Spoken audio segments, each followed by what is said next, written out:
But yeah, there's tons of content that we're looking forward to covering in 2025. It looks like it's going to be a pretty jam-packed year. So we're very excited for that. We're very excited that you're still listening and now watching. Pretty wild times all over the place. Thank you so much. Enjoy the show. Grant, hit with that music. Well, you probably already have. Enjoy. Oh, hey there, Grant. Hey, Dave. How you doing, buddy? Good, I'm good. We're here. We made it. End of the year. We made it. A year in. Or another year, apparently. Yeah, last part of the year, heading to 2025. We've done this for the last few, I think. I think, yeah, 2, 3, and 4. 2, 3, and 4 we've done. I think so, yeah. God, we really are a COVID podcast, aren't we? I mean, we're not like we've hopefully shed that label at this point, but sure. You know what would be interesting would be to see, because like a lot of things took off in COVID, like crochet and people making sourdough bread, and white guys starting podcasts. I would be interested to see like just the half-life and like the staying power that a lot of these hobbies and podcasts have made. Like if, let's just say arbitrarily, like 10,000 podcasts were started in COVID, how many of 100+ episodes and have years in review and Spotify Wrapped? I don't know. I think we're doing okay. We stuck I think with so. it. I'm still enjoying it. We are, yeah. So people are listening and we're still enjoying it. So, yes, yeah. It's a success by those two metrics. So I think the format's pretty similar this year compared to what we've done in the past. Maybe maybe one or two notable changes. Sure. Like we're gonna mention a live action thing or two directly this year. Wonder if last night's movie made in your top live action movie. Yeah, I mean, actually, yeah. Well, because for live action, I was like, is it shows, is it movies? But we'll get to that when we get to that. Yeah. Live action's a big enough category that it's kind of all encompassing because anime first, right? But how do you want to do this? You want to go back and forth and start from number 5? We'll do back and forth. I guess if I don't know. I'm actually pretty confident, with the exception of one, we might have pretty different top 5s this year. I think we definitely do, yeah. So I think there's the pretty obvious one, the most recent one that I'm assuming is on both of our lists. So that is my number 5. So, we can do the dandadan conversation now, or we can wait if it's higher for you. So dandadan, you're saying, is your number 5 of the year? It's my number 5, yeah. So for me, it's higher up on the list. Okay. So let's wait, and then we'll do it. So I'll give you my number 5, which I'm confident you probably don't have in your list, and that's Dragon Ball Daima. Oh, can you imagine? Imagine last night I got home, I watched all the Daima. I mean, dude, you've done shit like that. I wouldn't believe. I wouldn't put it past you. Yeah, no, it's not, unfortunately. But I think, I was telling Bronson last night about it because I think he's watching too, and I was talking about how you and I have this like soft spot for Saturday morning cartoons, and like a lot of the time that's My Hero Academia. What else have we talked about that's like Saturday morning? There's other shows out there. Elusive Samurai, I think, was like that. Yeah. I remember Zom 100 last year was in that boat. Shangri-La Frontiers, the Saturday show, or it's a Sunday show, but same idea. Yeah. Yeah. So I don't know what it is about.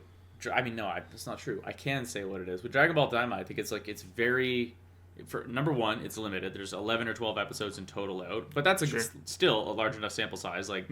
That is a regular season for some shows. You just mentioned Dandadan, right? That's 12 episodes. So we've got a good chunk of it now, and I think between the fact that it actually looks good, it's relatively new and creative as far as Dragon Ball goes, and it just gives you an excuse to watch Dragon Ball content.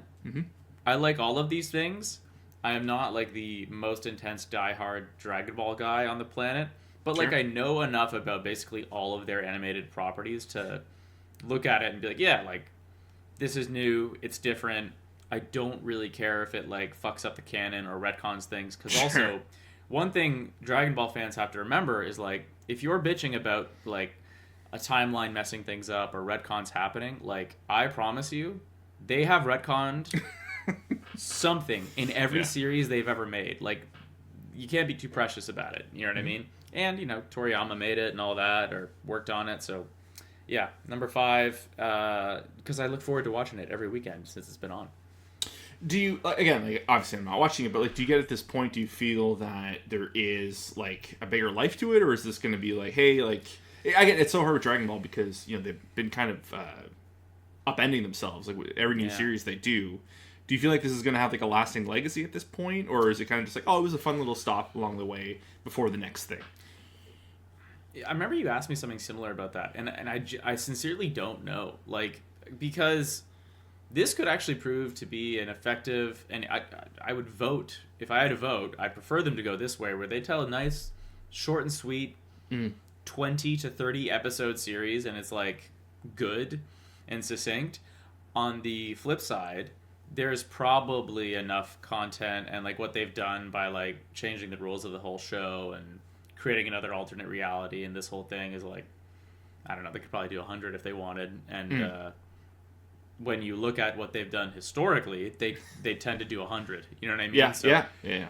So yeah, I mean, I it could go longer. I think it's moving at a decent pace that I just, given the current story, I just don't think there's enough content. But they could easily pull shit out of their ass, right? They always do. So yeah, I don't know. But if I had to vote, like they're actually doing something kind of creative and exciting, don't overdo it. Like don't get greedy. Like let's just finish up this like really fun story, and it will be remembered well as like they did a really cool, fun arc that was creative and switched the whole genre around. And I don't know. I think that could be fun. And call it morbid or whatever, but like at the end of the day, it's gonna be known as like the last thing Toriyama worked on, right? So it's always gonna have that thumbprint on it. So if it's good, it's just gonna be like a significant piece of the history forever, right? Agreed. So it's it's always gonna be a talking point and amongst other things. But yeah, I don't know. That's awesome, man. Maybe one day, I don't know. We'll see, but no pressure. We'll see. Okay, so my number 4 is a Netflix joint, Delicious in Dungeon. Oh, that's my number 1. We can't talk about it. Can you imagine? Yeah, it's funny. I think this is a perfect example of like sometimes like time and place, something doesn't work for you. It doesn't hurt to go back because we had discussed it when it came out. Actually, almost to a year. It's been out. I bounced off this immediately. First episode, I was like, not what I thought it was going to be. I was anticipating it. I was looking forward to it. And for whatever reason, I bounced off. And I was off sick for a period. I was like, I need something to watch, and I jumped back in. And I'm ever glad I did because, when I finish it and like in review looking back, I have no idea what I bounced off. It just must have been how I was feeling at the time or whatever. Like so, like the importance of like giving something another shot. Yeah. But no, this is a really cool show. It's, I think, anime itself is so creative, and there's lots of shows on my my top 5, and I'm sure your top 5 too, where there's creativity in the animation style and kind of just what they can do new with the medium. But this show is different in like the way it takes a common trope, like the high fantasy down in the dungeon, like they got the warrior, the rogue, the wizard, and then they kind of just have this whole conceit of like the cooking and like taking apart the monsters and surviving. They're struggling to get through, so they can't afford food, they can't do this, and they're killing the monsters, they're making these recipes. It's just the creativity in every aspect of every episode. There's always a little diorama like to each monster and what they create, and just like you're like, oh my god, of course they made like barbecue back ribs there, with this or whatever, and cooked eggs, and they make bread and pizza essentially. Like it's just such a creative show. But the really cool thing about it is, it's similar to Freerun, where like there is like a lightness to it, but there is like dread. It's like a very real show, Freerun. And Delicious in Dungeon is no different. There is insane stakes, and like there's a couple of really good turning points in the 24 episodes where like, oh, you very much think like, yeah, like someone can get hurt, someone can get killed, there's probably some plot armor involved, and then they kind of just like almost at like a middle point, like a kind of like a mid-season break where it's like, oh no, like no one is safe, like truly no one is safe. Like if if you can't afford like a resurrection spell, or if there's no priest nearby and they can't collect the bones, like it can be over for somebody. But I don't know, it's just one of those shows that like there's such a warmth, there's such like a I used dread earlier, and I'll say it again, like you're just like sitting at the end of an episode of like, oh, I bet no one feels good right now. Like right. You don't feel good as you're watching. I didn't know it had those kind of tones. Oh, it's kind of like it almost like it kind of lures you in for the first 12 episodes, and then it hits you like substantially, like right at the the midpoint. And then you kind of get this little arc within the season of, are they going to get out, or like there's a small spoiler, but there's this one scene where they're fighting like a water spirit, and like they're pinned in the corner, and it turns into like almost like a World War II sniper movie where like they're pinned down, like the bell towers on them at all times, and like how are they going to creatively get out of here, and they get into like the boiling points of water, what they can do to affect the water to distract it, and it's just again like one of the most creative shows, just based on like it took one conceit of cooking and it just elaborated into this whole big grand adventure, and they set up a really good cliffhanger for like a second season, which I didn't know was coming. I knew it was established manga and the series is done and whatnot.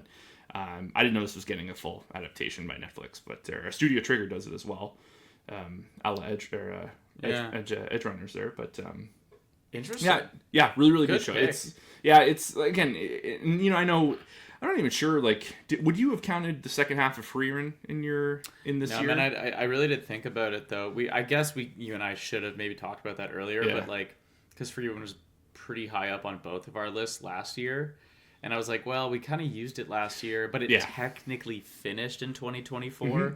It was almost a split, even like 12 and 12. Yeah, so I don't know. Do you have Frieren in your top 5 at all? I don't. Yeah, okay. I think Delicious in Dungeon was kind of my way, and I guess what I'm trying to lead into is anyone listening, if you haven't given the show a go and you love Frieren, it's not a 1-to-1, but it's as close as you're going to get now until we get and something similar. Vibe City. There is some Vibe City, but different vibe. It's not like as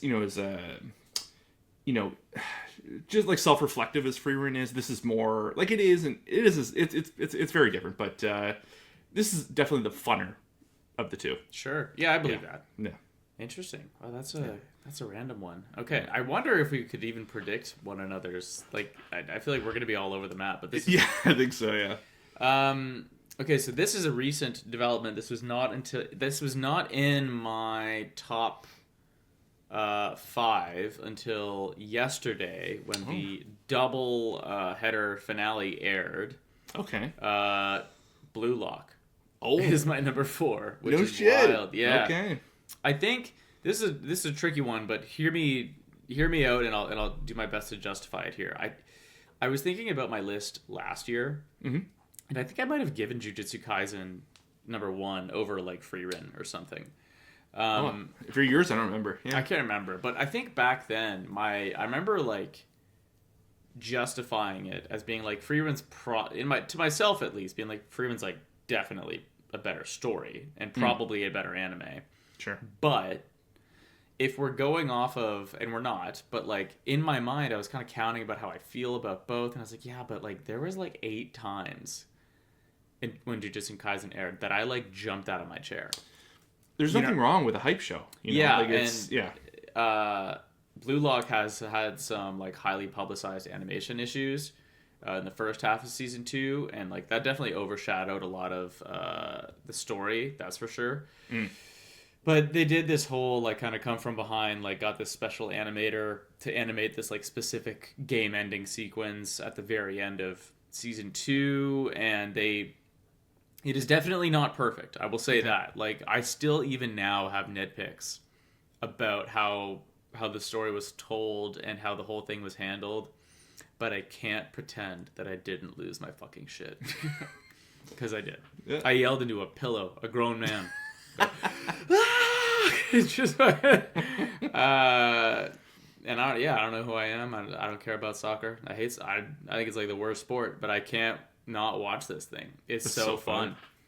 Yeah, I don't know what it is. And like again, like it's a little up its own ass and it's a little silly, but like I'll be damned if I don't love watching it. Like they produce a lot of really fun hype moments, and like they had a really, really great ending to the second season, and I think there's more in the manga and probably more to come in the anime. So was there like a quick like, hey, see you next season 3 now, and something like that? I don't know if they officially announced season 3, but they teased, I think, arcs that are in the future. But what I will say is the end of season 2 felt like such a completion to the journey that like the pilot started that I could never watch it again, and I'd be pretty happy with it.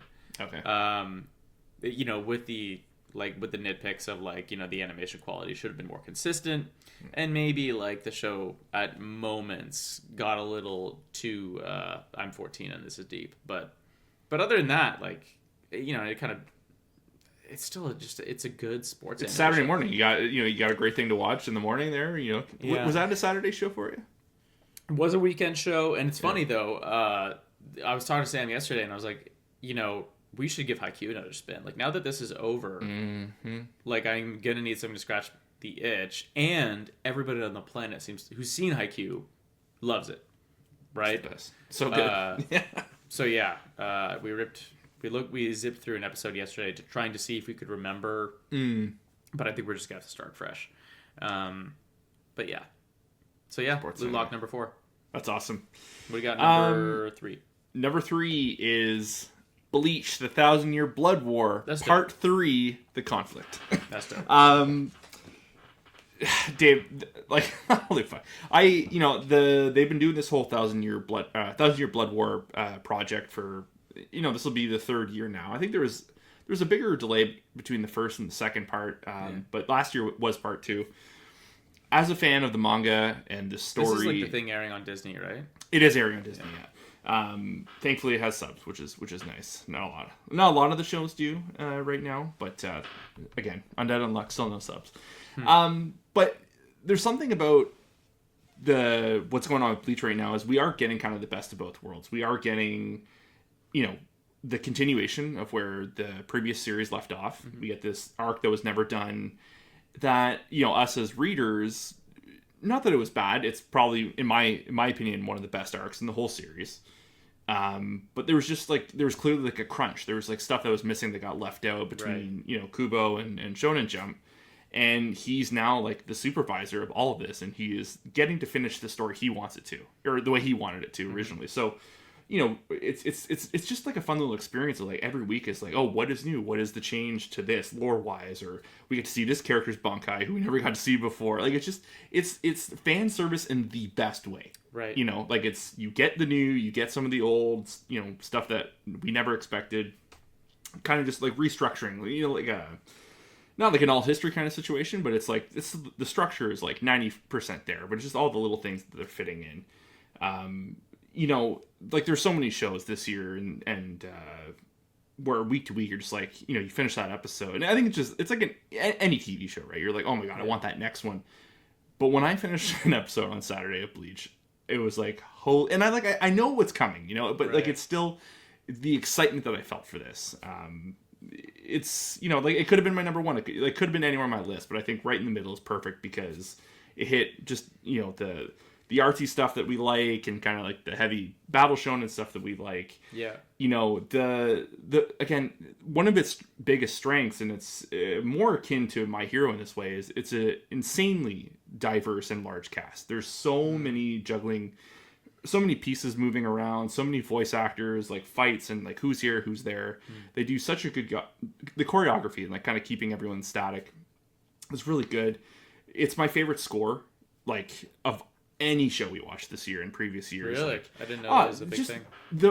Just like, you know, people always joke and like it's true. Like there's just such a like, you know, what's the fucking expression there? The drip, you know, like the fashion. It's very fashion forward, and like there's all over the years in the original anime. There's, you know, there's Latin music influences. There's hip hop. There's like crunchy metal, like, you know, kind of fun J-pop, and like it's just a giant amalgamation of like the different groups and like in a fight and just like the, you know, the original sound designs. Like, you know, I'm sure you've seen it online. Like, you know, anytime someone's using a power, it's like that staticky sound. And, you know, it's just like every week you're like, fuck, like what did someone just say? Because I'm just like vibing out on the couch to, you know, whatever fucking guitar riff they just threw in for no reason. It's like the calmest conversation, and they have like borderline like a doom metal riff, like just like slow and chugging, like, oh, like they're about to throw it down. It's so fun. It's so cool.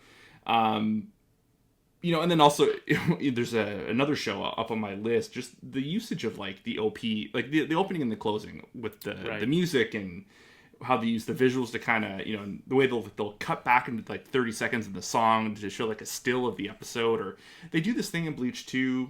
I think they did it in the original anime where the song finishes, the visuals finish, the song starts again and it literally shows like 2-second interval clips of the episode to come, almost like what you're about to see. Right. And I normally hate that stuff, but it's so tastefully done of like, oh, this is kind of the tone of what we're going to be getting into. But I don't know, man. Like, it just brings a smile to my face every week. You know, we got some really cool stuff. I think this has been the most like new stuff so far of the 3 parts they've done. There's going to be the 4th and final next year, but I fucking love Bleach, dude. I don't know, it made me feel like a kid again watching like Pokemon or Digimon. It was just like, this is, you know, it's like, oh, this is the show that I missed out on at that age because I didn't know, we didn't have access to it. We had, you know, like Yu-Gi-Oh and stuff like that, but I feel like I'm 16 experiencing when I never did, you know. So it's really, really cool. Feeling like a kid again. It's a weird segue into mine, but I feel like this is something that would have made my world. My number 3 is something that would have made my world explode when I was like, I don't know, 14 or 15. And I still loved it in my 30s. And it's random, but Solo Leveling is my number 3. That was I had a hard time. It was in my top 9 for the year for sure. Yeah, I wasn't sure where to put it. And it's a weird one because this also got me into like that whole genre to begin with, right? Because I think you had tried to put me on Shangri-La Frontier. Yep. And it didn't really take. And then I think it was or maybe Frieren was technically first, and I was like, oh, that's kind of fantasy-ish. Yeah, Frieren and Shangri-La came out around the same time. Yeah, so then I was like, oh, well, I don't know, maybe I'll try more fantasy content from more of like a shonen perspective. And that like Solo Leveling is like a pretty, would you say, like battle shonen, or what would you call it? Like a power fantasy, yeah. But I think like its pacing is so good. Like, I think that's the thing is like that first season just like moves, and then you've got this wild cliffhanger ending that, but not in like a cheap way. Because it felt like it gave you a very healthy conclusion to a lot of what was happening in Solo or in season 1, but you have a bunch more fun stuff to look forward to in season 2. Anyway, it's fun to like find something new and be like, oh my god, I love this, and then that's what put me on to Shangri-La. Did I get into anything else in that genre? I can't remember off the top of my head. But it opened up a whole world of like anime. And then I tried Delicious in the Dungeon after that, and like I had closed myself off to a lot of fantasy type stuff in general in the anime world. A lot of it just didn't hit for me. And it felt like that like blew the doors open. I was like, oh, like I've been missing out a little bit. And also just seeing the reception. Like people loved. Solo Leveling was everywhere when it still is everywhere. Like, you know, I felt like there hasn't been a show in recent history where the second, you know, anytime like a show, like a second season announced, it's usually pretty quiet, and then it gets popped up every 3 months or 4 months, or like it's leading up to it, like, oh, it's imminent, like it's 2 months away. I fucking heard about season 2 of Solo Leveling every other week from last January to now. It's crazy, or you know, March, whenever it ended, but they are pushing it everywhere. The ads, the mobile game, like. It's there. I watched the fucking Game Awards 2 weeks ago, and I had Endgame spoiled for me. Like, they showed what he's going to look like at some point against one of the big bads, and I was like, why are they doing this? Like, they're just... It's en masse everywhere. It's kind of interesting to see. It is weird. It's also such a... And I mean this in, like, a... Not an insulting way, but it's such a simple show. Like, there's nothing all that... It's power fantasy. Yeah, like, it's funny, right? Because we're talking about, like... I don't know, Frieren and other shows where you kind of have to dig sometimes. Like, okay, wait, what's going on here? These feelings are complex. Some of the plots are complex. Like, what's really going on? Solo Leveling is like very straight up. Like, what if weak boy becomes strong? And like, so much of anime is about that. Unga bunga smash. Yeah, like, but it's very caveman. The execution is so good. The world building, the fact that it happens in this whole fantasy setup is good. I don't know. I had so much fun watching that thing. It really. You know, we're men in our 30s. We can be a little critical of some things, right? Oh yeah. And for the longest time, and not necessarily Solo Leveling. See all of our My Hero Academia coverage. Yeah, more coming. But if we had a news segment, I had a really good doubleheader for you. I swear to God, if that's in my top 5. No. I'll stop this car right now. No, it just there was something about like the gamifying in an anime that it turned me off completely. Right. And Shangri-La Frontier, again, you can call it hypocritical, but there's something that, like, oh, it's in the game, that's the features, it's like an MMO thing. But, like, there's been other, like, I can't name them off the top of my head, but I know there are other stuff in the shows in the genre similar to Solo Leveling, where it's like, in our world, I have powers and this and that. There's just something about the way they did it in Solo Leveling, and maybe I'm not versed enough in the genre or the specific subgenre to, like, know of other examples that have done it or better. But it was just something like, okay, this actually maybe needs to, like, ease up a little bit. Like, just let's see this play out. And it was awesome. You know, it worked very well. I don't know why it worked, and a lot of shows do similar shit, and it doesn't work. You're right. But, yeah, for some reason, it worked out for them. Great music, too. Great intro. Like, that was, you know, Kren and I in the car rides. Pretty much our playlist is just the OP and EDs from the year so far. So the playlist continually grows. My category is going to be a little light compared to yours but I forgot you're a monster and you but know, like, and listening to everything. But yeah, that song comes on and it was like it slaps. It was like it was a race to see who could hit the friggin' like the knob first. Like crank that. I was like, it's so good. And then the bass part comes at one point. It's so good. And the ending song too, I really like. But yeah, Solo Leveling is a awesome show. What's your number 2? My number 2 is Oshinoko Season 2. Knew it. This was my number 1 last year. So now I'm not sure what your number 1's going to be. But anyway, keep going. I think you'll be surprised by my number 1, genuinely. Again, it at number 2 is nothing to speak on the quality of the show. There was something about my number 1 that really spoke to me this year. No, so Oshinoko, it's a really good continuous. It's a handoff from one to the other. They really set up. They did a good job in the finale of season 1. That, like, you know, a couple of the characters, because, like, they're at the point where they are actors and teenage actors and whatnot, and they've been cast in this 2.5D stage play. Okay. And that was going to be like the conceit of, like, season 2. Okay. So, you know, I don't read the manga. I was kind of like, oh, okay, like, what are we getting into?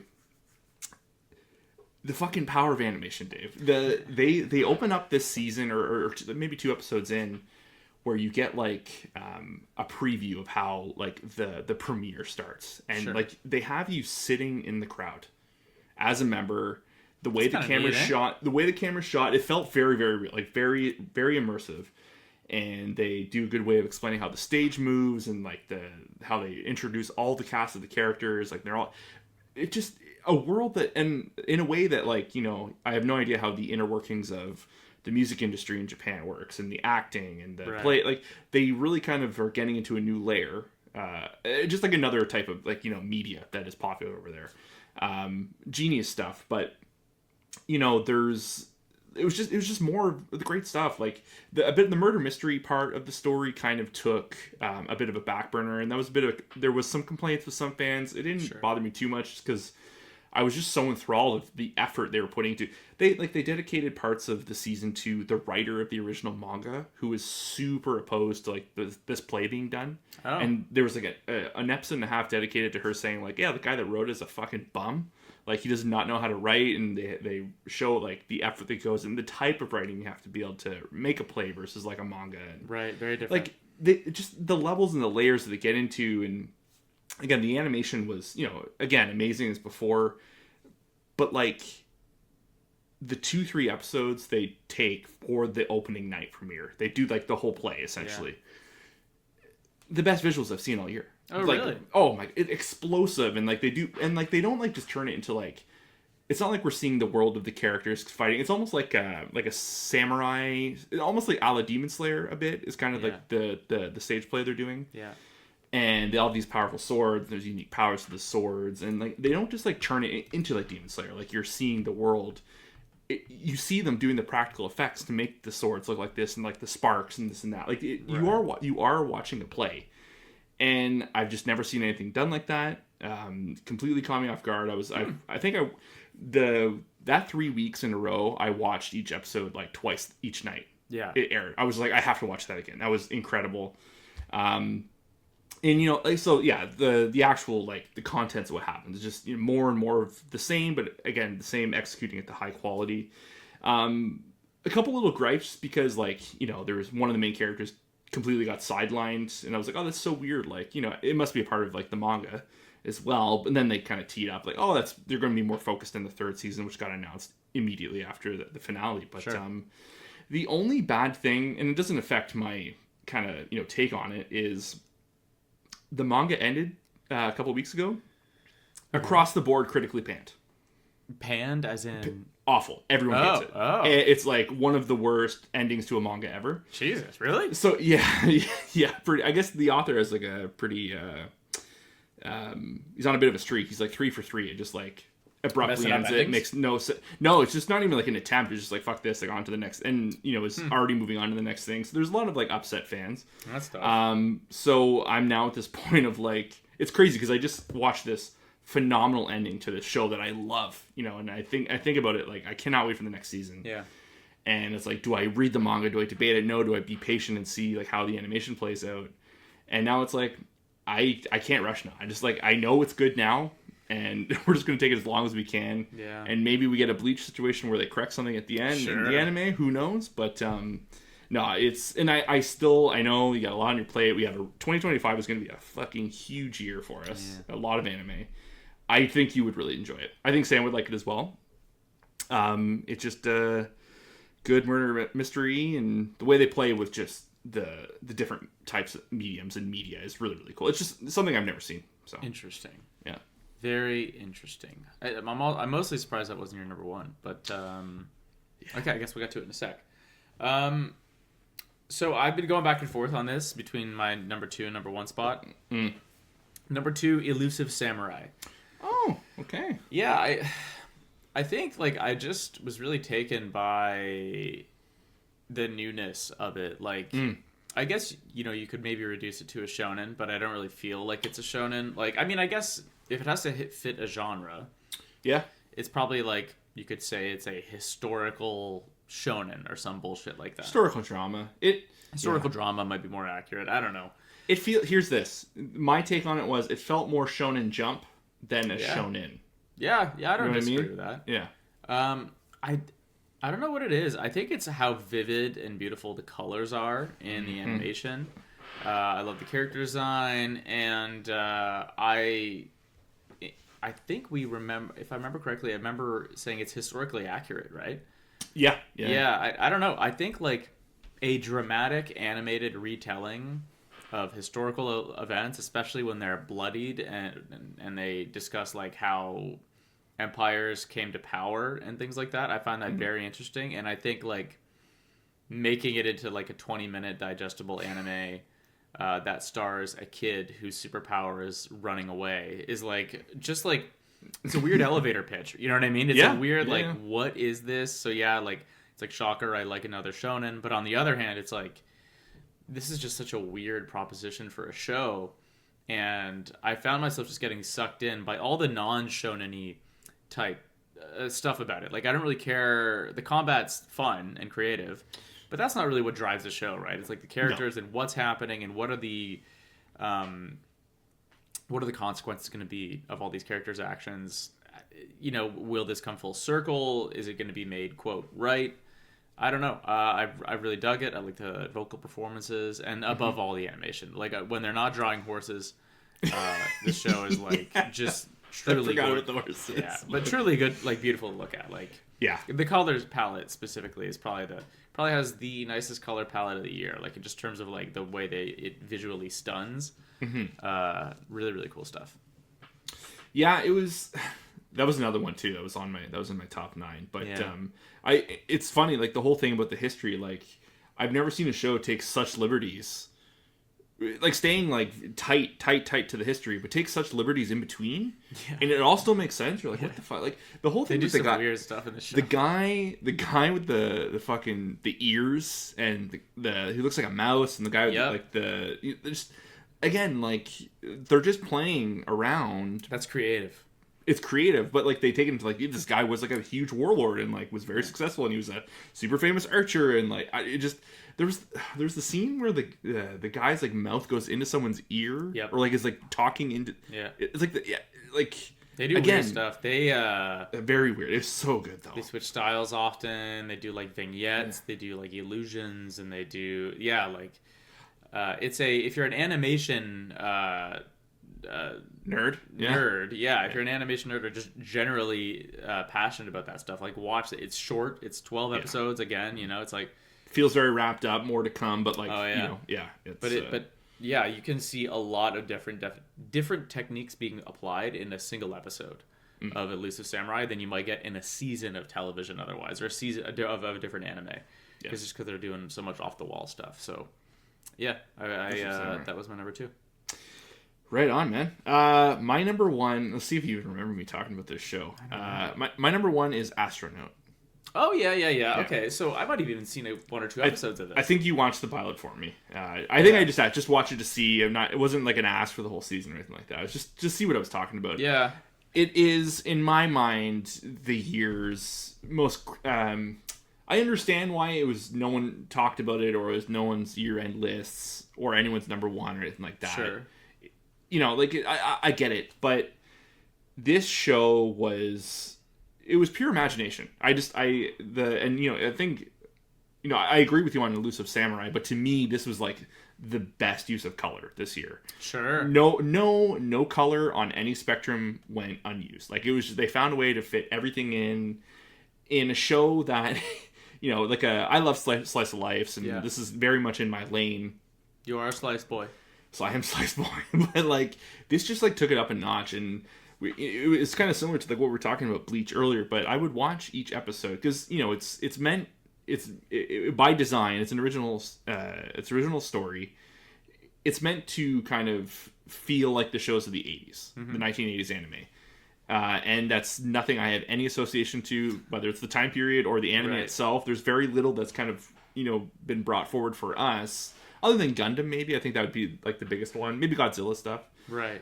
But like at the end of every episode, the warmth and nostalgia I would feel is like, that's like the goal of the show, is to present to you a time period and like the feelings and the motifs and bring it to like a modern day story. And it completely knocked it out of the park. Like, like I said, we were talking about the color. It's a silly and a goofy show, but at no point is it not grounded. And this is a show that, it has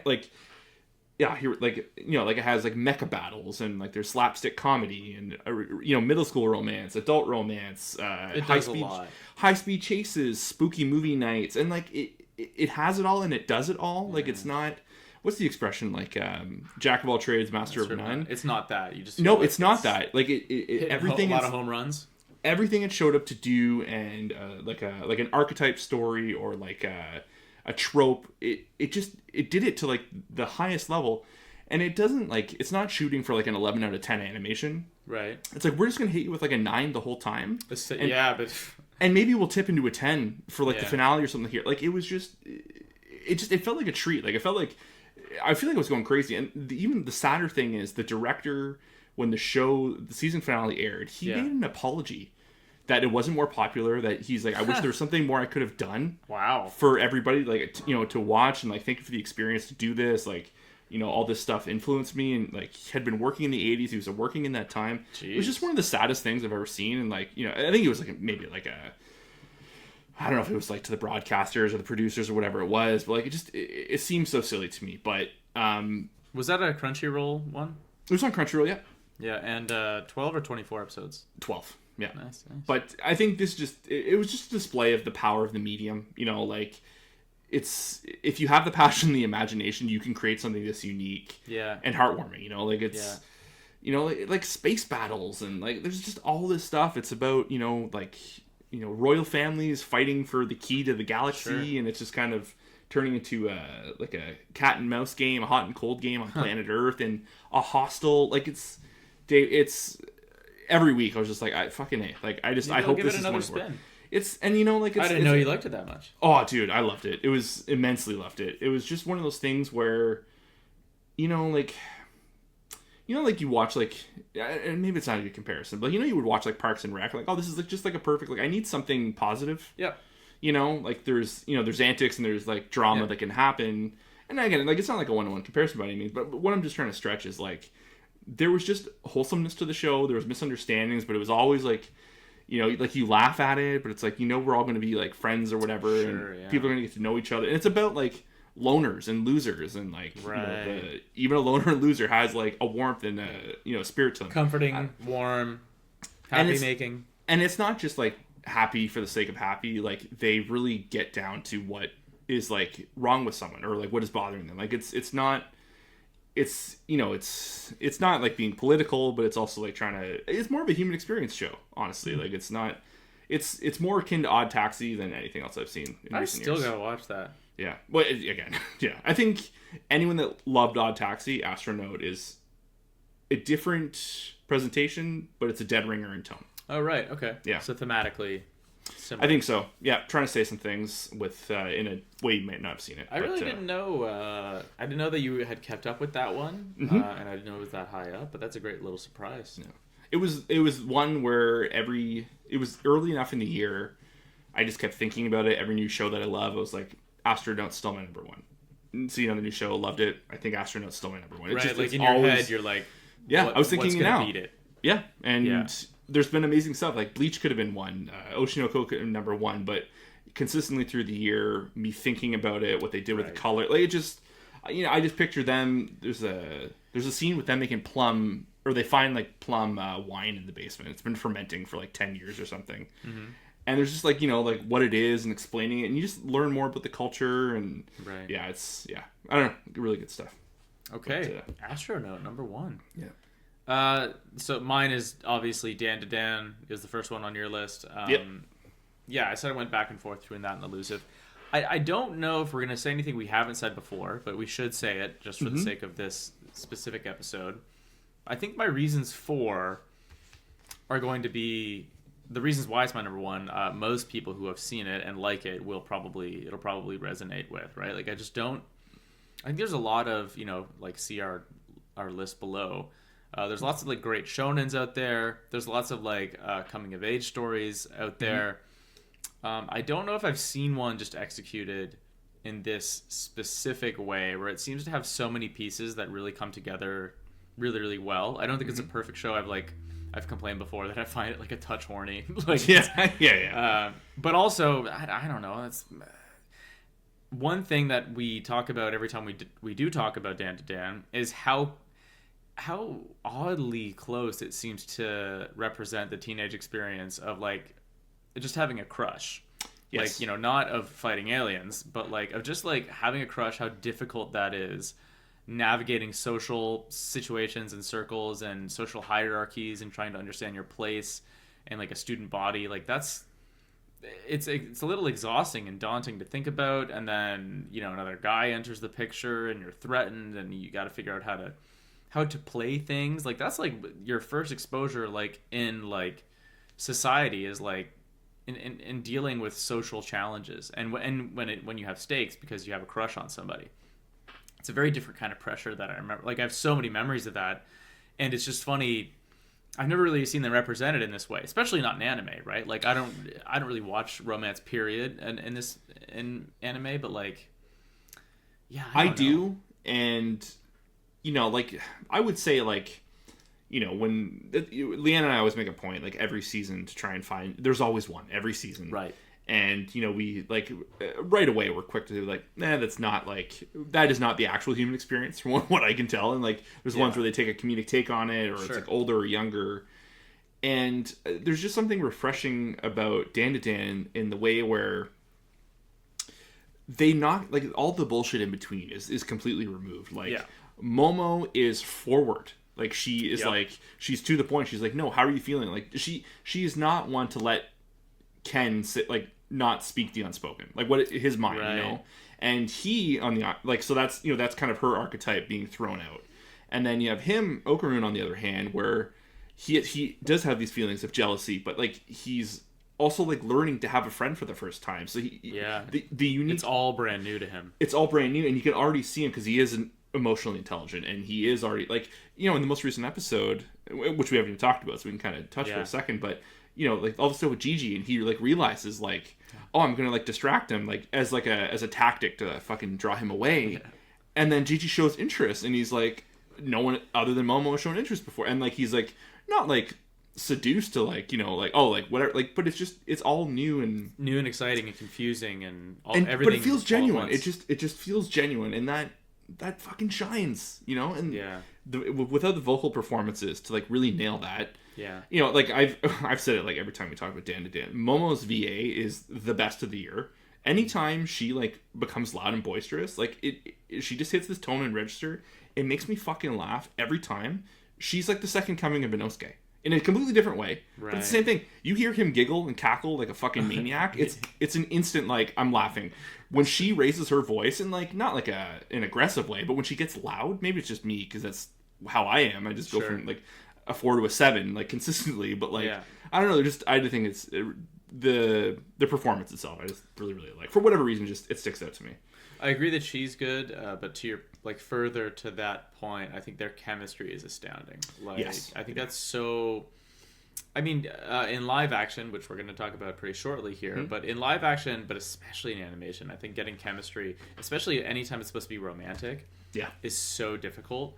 And like, like the actors involved are like really representing what it's like to be like in a frustrating teenage, like the early buds of a relationship and trying to figure out all that. And like, it's funny because we've been talking this whole time about dandadan and we haven't talked about, you know, the power system and fighting the aliens and because like it's so secondary. Yeah, it's funny. Like that's the fun stuff. Because also though dandadan's had some of my favorite sequences of the year, like this train fight against Turbo Granny and all these other amazing sequences with unreal music score in the background and like really cool choreography and like team up mechanics and character moments woven into it, and all that is like literally as good as all these other shows are at doing that kind of stuff. But every time you talk about dandadan, you end up talking about how endearing and sweet it is. Despite like all the like funny like kind of too horny moments that sometimes land, sometimes don't. Like at its core, it's about like two people's relationship. And yeah, I don't know. I dig it. I think like they put out like a really really good product. I'll watch that for a long time. Yeah, if it's on, I'll be watching. Yeah, that's the top 5, Dave.